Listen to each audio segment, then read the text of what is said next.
Stav. Co tady jede? Ty nesir se do toho, aby tam nic dal. Ale řekl, on jede.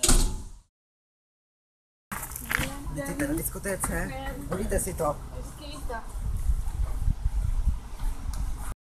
Když nepustíte nás a jo. Protože Uzavřená společnost. Jak to mám říct? Mám to říct jugoslavsky nebo jak? Všichni máme právo. Všichni máme práva, ale dneska prostě ne. Jestli nás nepustíte, zavolám policajty. Poslouchejte, dneska je tady svatba. A uzavřená společnost je teď. Dobře, volám policajty. Klidně si je zavolejte, já nemám s tím problém. Dobrý večer, tady Izabela a my jsme na diskotéce a oni nás nechcou pustit. Ano. Ano. Přítel jako s kamarádkou jsem tady a nechci nás pustit. Jo.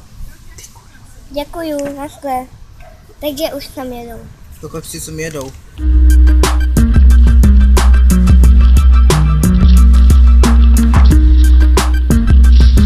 Dobrý večer. Dobrý večer. Jste nás volali? Jo, protože oni nás nechcou pustit.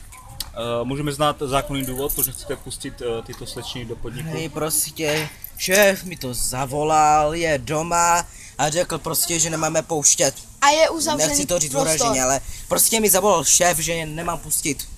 A je uzavřený Máme prostor. Prosím vás, nevím proč. to je veřejný prostor, je to diskotéka, takže tam má právo Víte každý co? dovnitř, takže Víte v tomhle co? nevidím problém. Já se šéfa Podle nebudu odstavce 5 písmeno B můžete dostat pokutu až do 5 milionů korun. Chcete tuto proceduru Šéfovi klidně dejte absolvovat? pokutu, já...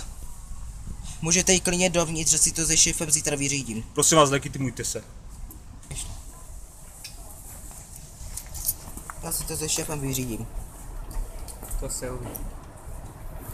दिल दे पुकार आजा कर ले ये प्यार